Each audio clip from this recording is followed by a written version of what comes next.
नमस्कार साथियों, समसामयिक मुद्दों से संबंधित प्रश्नावली श्रृंखला के साथ मैं अमित आप सभी का स्वागत करता हूं। आज है 19 अप्रैल 2020 और आज के हमारे प्रश्न किन मुद्दों पर आधारित हैं, आइए सबसे पहले एक नज़र डालते हैं।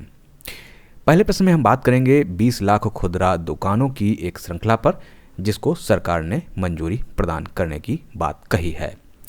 दूसरे प्रश्न में हम बात करेंगे दोहरी परत वाले खादी मास्क के बारे में। तीसरा प्रश्न आधारित होगा भारत में बेरोजगारी दर पर। चौथा प्रश्न आधारित होगा लॉकडाउन के दौरान ऑनलाइन शिक्षण हेतु समिति पर।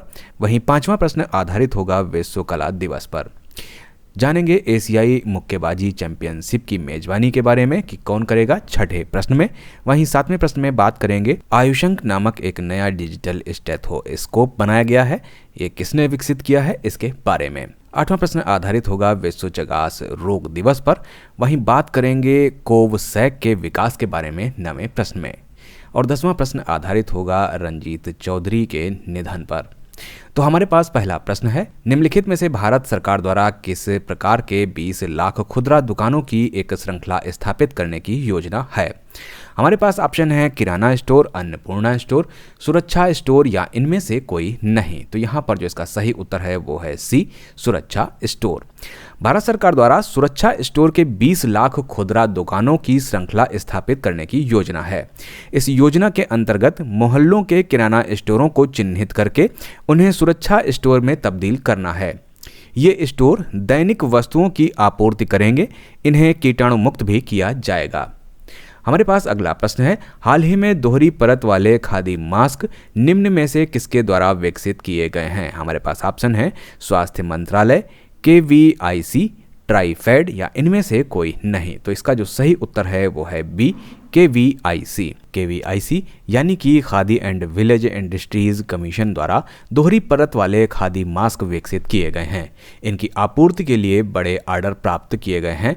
डबल लेयर खादी फैब्रिक की सहायता से इन्हें तैयार किया गया है। डबल ट्विस्टेड खादी फैब्रिक 70% नमी की मात्रा को अंदर बनाए रखने में मदद करता है और हवा को आसानी से गुजरने देता है। यह मास्क आसानी से दोबारा इस्तेमाल किए जा सकते हैं और धोए जा सकते हैं। ये मास्क बायोडिग्रेडेबल यानी कि प्राकृतिक तरीके से नष्ट होने वाले भी हैं, क्योंकि इन्हें हाथ से बनाया गया है। हमारे पास अगला प्रश्न है, भारत में 3 मार्च से 5 मार्च के दौरान centre for monitoring Indian economy के अनुसार भारत में बेरोजगारी दर बढ़कर कितने प्रतिशत हो गई है। हमारे पास ऑप्शन है 25.6%, 24.5%, 23.4% या 45%। यहाँ पर जो इसका सही उत्तर है वो है सी, 23.4%। भारत में 30 मार्च से 5 अप्रैल के दौरान centre for monitoring Indian economy के अनुसार भारत में बेरोजगारी दर बढ़कर 23.4% हो गई है। कोरोना वायरस के कारण आर्थिक हालत खराब हो रही है। मार्च के मध्य में यह आंकड़ा 8.4% था। शहरों में बेरोजगारी दर 30.9% है। हमारे पास अगला प्रश्न है, राष्ट्रव्यापी लॉकडाउन के दौरान ऑनलाइन शिक्षण को बढ़ावा देने के लिए निम्नलिखित में से किसने एक समिति बनाई है। हमारे पास ऑप्शन है केंद्रीय माध्यमिक शिक्षा बोर्ड, विश्वविद्यालय अनुदान आयोग, मानव संसाधन विकास मंत्रालय या इनमें से कोई नहीं। तो यहाँ पर इसका सही उत्तर है बी, विश्वविद्यालय अनुदान आयोग। राष्ट्रव्यापी लॉकडाउन के दौरान ऑनलाइन शिक्षण को बढ़ावा देने के लिए विश्वविद्यालय अनुदान आयोग ने एक समिति बनाई है। विश्वविद्यालय अनुदान आयोग के अध्यक्ष DP सिंह हैं, जिनके अनुसार यह विचार करना आवश्यक है कि निर्धारित पाठ्यक्रम किस प्रकार पूर्ण किया जाए एवं परीक्षा के लिए कौन सी प्रणाली अपनाई जाए। हमारे पास अगला प्रश्न है, हाल ही में विश्व कला दिवस कब मनाया गया। हमारे पास ऑप्शन है 13 अप्रैल, 16 अप्रैल, 15 अप्रैल या इनमें से कोई नहीं। तो यहाँ पर जो इसका सही उत्तर है वो है सी, 15 अप्रैल। विश्व कला दिवस 15 अप्रैल को मनाया गया। इस दिवस को मनाए जाने का उद्देश्य कला का विकास, प्रचार, प्रसार और कला को बढ़ावा देना है। इंटरनेशनल एसोसिएशन ऑफ आर्ट द्वारा विश्व कला दिवस मनाया जाता है। हमारे पास अगला प्रश्न है, एशियाई मुक्केबाजी चैंपियनशिप की मेजबानी निम्नलिखित में से कौन सा देश करेगा। हमारे पास ऑप्शन है भारत, श्रीलंका, मलेशिया, बांग्लादेश। तो यहाँ पर जो इसका सही उत्तर है वो है ए, भारत। एशियाई मुक्केबाजी पुरुष और महिला चैंपियनशिप की मेजबानी भारत द्वारा नवंबर 2020 में की जाएगी, जिसकी घोषणा national sports federation of India ने की है। इसके लिए शहरों का चयन बॉक्सिंग फेडरेशन ऑफ इंडिया द्वारा किया जाएगा। इससे पहले भारत ने 1980 में पुरुषों की एवं 2003 में हिसार में महिलाओं की एशियाई मुक्केबाजी चैंपियनशिप प्रतियोगिता का आयोजन किया था। हमारे पास अगला प्रश्न है, हाल ही में किस आईआईटी संस्थान द्वारा आयुषंक नामक एक डिजिटल स्टेथोस्कोप को विकसित किया गया है? हमारे पास ऑप्शन है IIT Bombay, IIT Kanpur, IIT Madras या इनमें से कोई नहीं। तो यहाँ पर जो इसका सही उत्तर है वो है ए, आईआईटी बॉम्बे।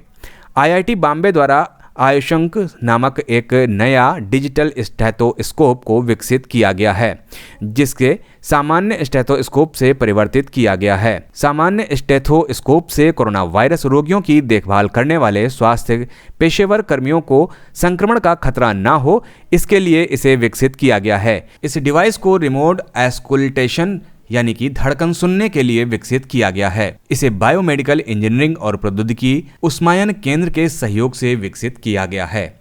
हमारे पास अगला प्रश्न है, हाल ही में विश्व चगास रोग दिवस कब मनाया गया? हमारे पास ऑप्शन है 15 अप्रैल, 14 अप्रैल, 16 अप्रैल या 12 अप्रैल। तो यहाँ पर इसका जो सही उत्तर है वो है बी, 14 अप्रैल। पहला विश्व चगास रोग दिवस 14 अप्रैल को मनाया गया है।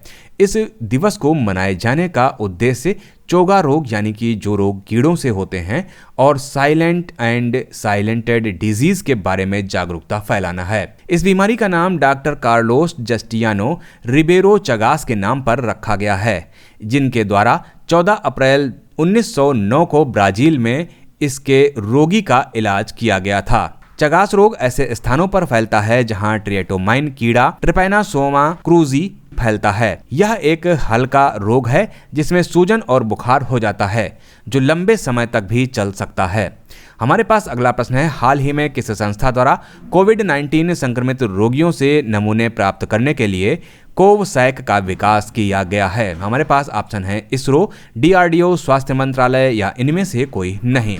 तो यहाँ पर जो इसका सही उत्तर है वो है बी, डीआरडीओ। डीआरडीओ यानी कि रक्षा अनुसंधान एवं विकास संगठन द्वारा कोविड-19 संक्रमित रोगियों से नमूने प्राप्त करने के लिए कोवसैक का विकास किया गया है। कोवसैक एक कियोस्क है जिसे डीआरडीओ के अधीन आने वाली रक्षा अनुसंधान एवं विकास प्रयोगशाला द्वारा कर्मचारी राज्य बीमा निगम हैदराबाद के डॉक्टरों के परामर्श से विकसित किया गया है। कियोस्क को इस तकनीक से डिजाइन किया गया है कि इसकी इनबिल्ट सुविधाओं की मदद से इसे बिना मानव हस्तक्षेप के स्वचालित रूप से कीटाणु रहित किया जा सके।